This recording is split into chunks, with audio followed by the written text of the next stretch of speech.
Never stop learning, never stop growing. Hi friends, thank you so much for clicking on this video. Welcome to Smile YouTube channel, Easy Way to Learn English. In this video, we are going to learn remaining conditions of if.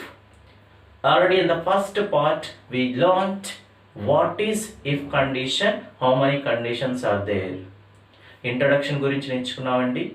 అదే విధంగా zero condition and first condition that we learned in the first part. In case మీరు ఆ video చూడనట్టయితే just click on the link which is given in the description. అది కానీ అర్థమైతే ఇది ఈజీగా అర్థమవుతుందండి. So once you understand the topic first part of if condition, definitely you can understand this part. Okay, in case if you did not watch it, please watch it and come to this video. Okay, so in this video we are going to learn remaining two conditions, that is second condition as well as third condition, how to use them in a proper manner. Okay, so without wasting the time, let's get started. If you did not subscribe my channel, please do subscribe, like, comment and share with your friends. Kindana bell icon untundi, ఏం చేయాలో తెలుసు కదండి, just click on it. So when ever I upload in a video you will get a notification. Never stop learning, never stop growing. Okay, అసలు if condition అంటే ఏమని నేర్చుకున్నామండి. If condition అంటే ఏమి లేదండి, the word it self it can be meant. What is if condition? Condition, ఒక పని జరిగితే ఇంకో పని జరుగుతుంది. ఒక పని జరిగితే it is called condition. Zero condition అంటే ఏమని నేర్చుకున్నామండి. జీరో కండిషన్ మీన్స్ ఏదైనా ఒక పని జరిగితే వేరే పని కంపల్సరీగా జరుగుతుంది. If you freeze the water or if you freeze water it turns into ice. ఒక పని జరిగితే ఇంకో పని కంపల్సరీగా జరుగుతుంది. ఫస్ట్ కండిషన్ అంటే ఏమని నేర్చుకున్నానండి, ఒక పని జరిగితే ఇంకో పని జరగడానికి అవకాశం ఉంది, జరగకపోవడానికి అవకాశం ఉంది. If you come I will come, if you ask I will help. ఇక్కడ జరగడానికి అవకాశం ఉంది, జరగపోవడానికి కూడా అవకాశం ఉంది. That is called first condition. And coming to second condition which I have written on the board, it is unreal condition. ఏంటండి? Unreal condition about future. భవిష్యత్తులో జరగని పనిని లేదా భవిష్యత్తులో it is impossible, that cannot be done. భవిష్యత్తులో ఏదైనా ఒక పని జరగదు కానీ దాన్ని జరిగేటట్టు ఊహించుకొని చెప్పడాన్ని సెకండ్ కండిషన్ అని అంటారు. In some cases we always think that అది జరిగితే బాగుంటుంది, బట్ అది జరగదు. అలాంటి సందర్భాల్లో మనం ఈ సెకండ్ కండిషన్ అనేది ఉపయోగిస్తాం. నా దగ్గర కానీ చాలా డబ్బులు ఉంటే విశాఖపట్నంలో చాలా ల్యాండ్స్ కొంటాను. ఇక్కడ నా దగ్గర డబ్బులు ఉండడం జరగదు, ల్యాండ్స్ కొనడం కూడా జరగదు. అలాంటి వాటిని మనం ఎజ్యూమ్ చేసుకొని once we're going to imagine it and also we will think and tell that. అలాంటి సందర్భాలు ఈ సెకండ్ కండిషన్ అనేది ఉపయోగిస్తాం. నేనే కానీ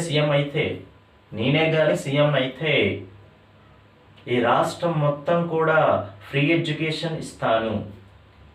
I would give free education if I became the CM of Andhra Pradesh. నేనే కానీ నువ్వు అయితే ఏం చేస్తావు? ఇక్కడ ఈ రెండు కండిషన్లు ఏమవుతాయండి? Unreal conditions. But we think that it would happen, will be good, we feel. అలాంటి సందర్భాలు సెకండ్ కండిషన్ అనేది. Never stop learning, never stop growing. So ఆ సెంటెన్స్ స్ట్రక్చర్ ఏంటో ఒకసారి చూద్దాం. Subject would plus V1 plus object, ఈ plus subject plus V2 plus object. ఇది sentence structure అండి. సబ్జెక్ట్ అంటే ఏంటో తెలుసు, వి అంటే ఏంటో తెలుసు, అండ్ వర్బ్ టు అంటే సెకండ్ ఫామ్ అని తెలుసు. ఇఫ్ కండిషన్ అనేది యూజువల్గా మనం స్టార్టింగ్లోనే ఉపయోగించవచ్చు లేదా మిడిల్లోనే ఉపయోగించవచ్చు. బట్ స్టార్టింగ్లో ఎక్కువగా ఫెమిలియర్గా ఉంటుంది, మిడిల్లో కూడా మనం ఉపయోగించినా తప్పులేదు. If I became the CM of AP I would give free education అనొచ్చు, లేదా I would give free education if I became the CM of AP. I hope it is clear to you. ఈ పని జరగదు కానీ జరిగేటట్టు ఊహించుకొని చెప్పేదాన్నే మనం ఈ second కండిషన్లో ఉపయోగించి చెప్తాం. I hope it is clear to you. Okay, so one more example. He would help the poor. if he became the CM of AP or if he had lots of money. అతనికి దగ్గర డబ్బులు ఉంటే అతడు ప్రజలకు సహాయం చేస్తాడు, otherwise పేదవాళ్ళకు సహాయం చేస్తాడు. అతని దగ్గర డబ్బులు ఉండవు కానీ సహాయం చేయడు. అలాంటి సందర్భాల్లో మనం ఈ సెకండ్ కండిషన్ అనేది ఉపయోగిస్తాం. I hope it is clear to you. And next one, I would not do this if I were you. నేనే కానీ నువ్వైతే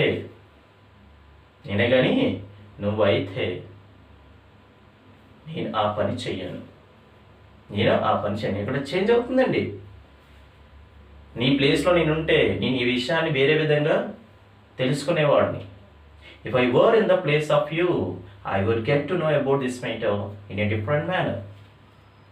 నేనే కానీ అక్కడ ఉంటే వాళ్ళని అడుగుతాను. I would ask them if I were there. నేను కానీ అక్కడ ఉంటే నేను వాళ్ళని అడుగుతాను. అక్కడ ఉండడం జరగదు, వాళ్ళు అడగడం కూడా జరగదు. అలాంటి సందర్భాలు ఈ సెకండ్ కండిషన్ అనేది ఉపయోగిస్తాం. ఓకే, వీటి యొక్క సెంటెన్స్ స్ట్రక్చర్ వచ్చేసరికి subject would plus V1 plus object plus if plus subject plus V2 plus object. ఈ V2 ప్లేస్లో మనం వర్ అనేది ఉపయోగించవచ్చండి, లేదా V2 ఫామ్ అనేది ఉపయోగించవచ్చు. ఐ నుంచి ఏ సబ్జెక్ట్ ఉపయోగించినా వర్ అనేది వస్తుందండి ఈ కండిషన్లో. చాలామంది డౌట్ వస్తుంది, ఐ వస్తే వజ్ రావాలి కదా, వర్ రాస్తున్నారు ఏంటనేసి. ఓన్లీ ఈ కండిషన్లో మాత్రమే మనం వర్ అనేది ఉపయోగించాలి. If I were a hero, I would do in a reality manner. నేనే కానీ హీరోని అయితే రియల్గా చేస్తాను. నేనే కానీ హీరోని అయితే if I were a hero I would treat each and every one equally. నేనే కానీ హీరోని అయితే నేను ప్రతి ఒక్కరిని కూడా సమానంగా ట్రీట్ చేస్తాను. I hope it is clear to you. Still, if you have any doubt regarding second condition, you just leave a comment.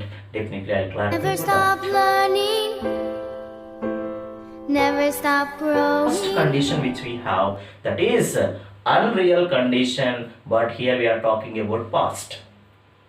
గతంలో ఒక పని జరిగింది కానీ అది జరగకుండా ఉంటే బాగుండు అనిపించేటప్పుడు చెప్పడం, లేదా గతంలో ఒక పని జరగలేదు అది జరిగితే బాగుండు అని చెప్పేదాన్నే మనం ఈ థర్డ్ కండిషన్ అనేది ఉపయోగిస్తాం. నువ్వు వచ్చి ఉంటే నేను చెప్పేవాడని, అతను రావడం జరగలేదు, నేను చెప్పడం కూడా జరగలేదు. నువ్వు అక్కడ ఉంటే వాళ్ళు నేను వచ్చి కలిసేవారు, ఇతడు అక్కడ లేడు, వాళ్ళు రావడం కూడా జరగలేదు, వాళ్ళు కలవడం కూడా జరగలేదు. అలాంటి సందర్భాల్లో మనం ఈ థర్డ్ కండిషన్ అనేది ఉపయోగిస్తాం. దీని సెంటెన్స్ స్ట్రక్చర్ వచ్చేసరికి subject would have plus V3 plus object, if plus subject plus had plus V3 plus object. So just follow the sentence structure. Sentence structure is very, very important whenever you are talking about if conditions. Okay, the last condition is unreal, but we are talking about past unreal conditions. దాన్ని మనం imaginary conditions దాన్ని కూడా అంటాం. Past imaginary conditions, గతంలో జరిగిన పనిని జరగకుండా ఊహించి చెప్పడం, లేదా గతంలో జరగని పనిని జరిగినట్టు ఊహించి చెప్పడం, దాన్నే మనం ఈ last condition, that is third condition అనేది ఈఫ్ కండిషన్లో ఉపయోగించి చెప్తాం. ఎగ్జాంపుల్స్ చూద్దాం. నువ్వు అడిగి ఉంటే నేను చెప్పేవాడిని, నువ్వు అడగలేదు, నేను చెప్పలేదు. If you had asked me, I would have told you. Told. వాళ్ళు చదివి ఉంటే, if they had studied well, వాళ్ళు చదివి ఉంటే మంచి మార్కులు వచ్చేవి, they would have scored good marks or they would have got good marks. వాళ్ళు చదవడం జరగలేదు, మంచి మార్కులు రావడం జరగలేదు. అలాంటి సందర్భాల్లో ఈ లాస్ట్ కండిషన్ అనేది ఉపయోగిస్తాం. ఏదైనా ఒక పని గతంలో జరగనప్పటికీ జరిగినట్టు ఊహించుకొని చెప్పడం, లేదా జరిగినప్పటికీ జరగనట్టు ఊహించుకొని చెప్పడం, అలాంటి సందర్భాల్లో మనం ఈ థర్డ్ కండిషన్ అనేది ఉపయోగిస్తాం. Examples, I would have helped if you had asked me. నువ్వు నన్ను అడిగి ఉంటే నేను నీకు సహాయం చేసేవాడిని. నువ్వు అడగలేదు, నేను సహాయం చేయలేదు. అదేవిధంగా she would have passed if she had studied well. ఆమె చదివి ఉంటే పాస్ అయ్యి ఉండేది. ఆమె చదవడం జరగలేదు, పాస్ అవ్వడం కూడా జరగలేదు. Okay, so to frame these sentences, first you have to understand the Never sentence stop structure. learning. Never stop Sentence growing. structures are very, very important. For second condition, subject plus would plus V1 plus object plus if plus subject plus V2 plus object. V2 as well as were also can be used. ఈ వర్ అనేది ఈ కండిషన్లో ఉపయోగించవచ్చు, ఈ కండిషన్లో కూడా ఉపయోగించవచ్చు. Third condition subject plus would have plus V3 plus object plus if plus subject plus had plus V3 plus object. నేను అక్కడ ఉంటే if I were there yesterday, వాళ్ళని వెళ్ళి ఉండేవాడిని కాదు, ఆర్ వెళ్ళనిచ్చేవాడిని కాదు. I wouldn't have let them go if I were there. నేను అక్కడ ఉండడం జరగలేదు, వాళ్ళని వెళ్ళకుండా ఆపడం జరగలేదు. If I were there I wouldn't have let them go. I wouldn't have let them go. వాళ్ళని వెళ్ళి ఉండేవాడిని కాదు, వెళ్ళనిచ్చేవాడిని కాదు. ఈ వర్ అనేది ప్రెజెంట్ ఫ్యూచర్ అన్రీల్లో కూడా ఉపయోగించవచ్చు, ప్రెజెంట్ అన్రీల్లో ఉపయోగించవచ్చు, యాజ్ వెల్ యాజ్ పాస్ట్ అన్రీల్లో ఉపయోగించవచ్చు. కానీ ప్రతి సబ్జెక్ట్కి వర్ అనేది ఉపయోగిస్తాం, వజ్ అనేది ఉపయోగించాం. I hope it is clear to you. These are the last two conditions which we have in if conditions. I hope it is clear to you. That is the second condition here and the last condition is here. Second condition is all about present unreal and future unreal, as well as third condition is all about past unreal conditions. I hope it is clear to you. Still, if you have any doubt, please leave a comment. Definitely I'll clarify your doubt and I'll give my best to make you understand each topic whatever I'm uploading on YouTube. Thank you friends. Thank you so much for watching this video. If you did not subscribe my channel, please do subscribe, like, comment and share with your friends. కింద bell icon ఉంటుంది, దాన్ని మాత్రం click చేయడం మర్చిపోకండి. Okay, thank you friends. Never stop growing.